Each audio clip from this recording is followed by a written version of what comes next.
Шелби, ще се радвам да извърша опита с дъвчещата дъвка костенурка за вас, но както ви обясних, костенурката с дъвка в рекламата е нарисувана.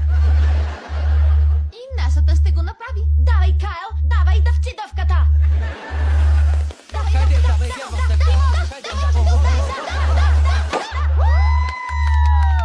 На практика не успя, дъвката излезе от грешния отвор. Докато гледах Кайл, огладнях. Да бяхме поръчали пица по-рано. Можем. Идва всеки момент. Прескочихте назад 30 минути и поръчахте пица? 45. Колата на Рей винаги се чупи по пътя. Ето пицата. Закъснях заради повреда в колата. Пица сезона. Защо просто не си купиш нова? Все едно не си го мисля, когато лошият ми шеф Глен каже да си купя нова кола. Ако не разбрахте, шефът е Глен и го мразя!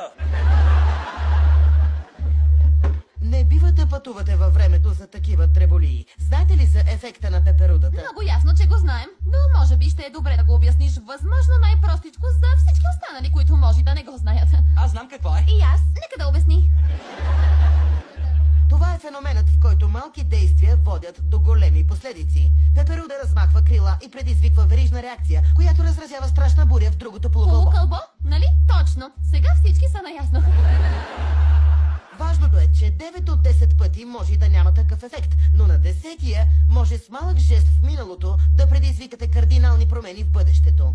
Ще използваме силите си само когато рискът си заслужава. Като да пием сезонни питиета, когато си искаме. Или да видим кои боти ще са в разпродажба.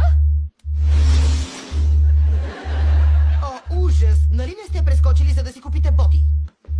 Ами, точно така не сме. И това изобщо не е сезонна напитка. Млечните ти мустаци твърдят обратното. I know it sounds crazy, but time doesn't faze me. Ever since it lost its hold on me, hung out till midnight, missed the curfew, that's alright. Then back to bed and right on time, you'll see. Hey, whenever you need me, I'm right there with you. Whenever there's something you wanna redo, the clock is ticking, but not for me. I'm living in a different reality. Whenever, whatever, wherever, I'm right there with you. Най-добри приятели за винаги. Ефектът на карамелките. Остана парче. Да играем за него. Да! Значи за това парчетата пица са заострени. О, не! Какво има, Бари? Получих известие, че именития учен доктор Юлий Флеминг е починал. Той е мой кумир, откакто бях дете. Също така е шотландец и затова използвах странната дума кумир.